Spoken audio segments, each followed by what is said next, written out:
Hi everyone, this is a short workshop for anyone taking part in Event Maze, our speed dating format at Event Mania, for the first time this year.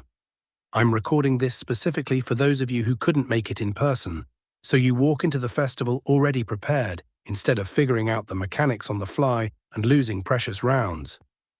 Over the next few minutes, I'll cover 3 things: how to physically move through the room, what to actually say at the table, and, this is the important part, what to do with your contacts afterward so the event pays off instead of turning into a one-off meeting that goes nowhere. The key principle, first thing to understand. This isn't walk up, chat, swap business cards networking. The event is built as a system with clear rules, and if you play by them, you get results. If you don't, you just end up exhausted and empty-handed. 3 minutes isn't some amount of time. It's exactly the window in which a stranger decides whether they trust you with their budget. 40 tables isn't 40 separate sales pitches. It's 40 attempts to sharpen the same pitch on 40 different people. And the goal isn't to hand out business cards. It's to land on the shortlist, because the decision to work together is almost never made at the table. It's made a week later, when the buyer remembers who actually stood out. Mechanics, tables in rows. Now to the physical layout of the room, because confusion about the route is the single most common reason people show up late to their table and burn the first few rounds. Tables aren't scattered randomly, and they're not arranged in a circle. They stand in facing rows, with roll-up banners between them, creating the maze effect you'll be walking through. Each table seats not one person, but 5 to 6 buyers at once, which means in a single 3-minute round, you're pitching to 5 or 6 potential clients simultaneously, not just one. Over a full loop of 40 rounds, that's over 200 contacts, a number no other networking format could realistically get you in a single day. The movement logic is simple. Your starting table equals your participant number. After the gong, you move to the next table in sequence, and once you reach table 40, the loop closes and you're back at table 1. If you ever lose track of direction, don't panic and don't wander the room. Just find a volunteer. They're stationed around the room exactly for this. The gong rule, I need to be blunt here, because this is the one rule that actually breaks the whole format if people ignore it. The gong isn't a suggestion. It's a signal that applies to every participant at the same moment. Picture this. If you linger 30 seconds to finish the thought with an interesting buyer, you haven't just stolen 30 seconds from yourself. You've stolen them from the next table waiting for you, and that table steals them from the one after. By round 10, that chain reaction has turned the whole room into chaos. So what do you do if a conversation genuinely takes off and you sense there's a real deal there? Don't stall the system. Jot a quick note and keep moving. There's open networking right after the speed dating block, and that's where you can circle back to that person and finish the conversation properly, without a timer over your head. At the table, don't talk for all 3 minutes. A common rookie mistake is treating 3 minutes as airtime for a monologue about yourself. That's wrong on 2 counts. First, the buyer checks out around the 15-second mark if it's pure pitch with no dialogue. Second, you never actually find out what the person across from you needs, which means you can't offer them anything relevant. The breakdown on screen isn't a strict script, it's a guide. 90 seconds to hook them, a minute to listen and ask, and 30 seconds to lock in a concrete next step. Open with the problem you solve, not your company name. That's the only thing that reliably holds attention in those first few seconds. And always leave something physical behind. Our paper business cards get lost or binned within the hour, but a QR code to a portfolio or an actual product sample tends to stick around longer. Discipline, write it down now. After each table, you'll have literally a few seconds before the next gong. Use them not to catch your breath, but to jot down one detail about the person you just spoke with. Not a vague line like good contact, but a specific fact. What they do, what they're looking for right now. Here's why this matters. 40 conversations in 40 minutes blur into a single wall of noise by the end of that same day. Without a note, a week later you'll be staring at a list of names remembering maybe half of them. With a note, you can send a precise personal message instead of the same generic text to everyone, which is exactly what I'll walk you through next.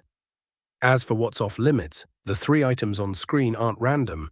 They're the 3 fastest ways to kill trust at the table. Talking price makes it look like you're desperate for a deal right now. Bad-mouthing competitors backfires. The buyer immediately assumes you'll say the same about them the moment they turn away. And an awkward pause is just wasted time you don't have much of to begin with. Transition, the most important part. Everything up to this point has been important, but it's still the technical layer. Now comes the actual point of this entire workshop. The reason I'm recording it at all. Speed dating by itself doesn't make you money. No contract gets signed at the table during a 3-minute round. All speed dating creates is a window of opportunity, one that either gets used in the days right after the event or closes for good. The real selling starts the day after the gong, and what you do with that day decides everything. Mistake number 1. I watch this exact scenario play out year after year, with almost eerie consistency. Someone leaves the festival energized, gets the digital directory of all participant contacts a week later, opens it, sees hundreds of names, and out of sheer overwhelm does the worst possible thing, copies the same message to everyone. The result is predictable, silence, and the conclusion almost everyone draws from that is equally predictable and completely wrong.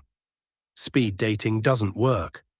What actually failed isn't the format of the meeting, it's the approach to what happens afterward. Next, I'll walk you through step by step how to do it differently. 5 steps. Overview. Here's the entire system at a glance, so you hold the big picture in your head before I break down each step in detail. Notice this isn't 5 independent tips. It's a sequence.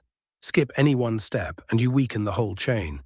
For example, without proper segmentation in step 3, even a perfectly personalized message from step 2 lands with the wrong audience and just doesn't convert. Step 1, 48 hours. Why exactly 2 days and not a week, which feels more comfortable to most people? It comes down to the psychology of memory on both sides. Within that 48-hour window, the buyer still has a vivid picture of the actual conversation in their head. They remember your tone, they remember exactly what you offered. A week later, that picture fades, and you become just another line in the festival's general directory, one of 40 similar-looking contacts. Practical tip, don't push this off to whenever I catch up on things after the festival. Block out a dedicated hour the very next day specifically for this task. It's the highest-paying hour of work you'll do all week. Step 2. Personalize the gap in the numbers on screen isn't exaggerated. It's real data from our past festivals.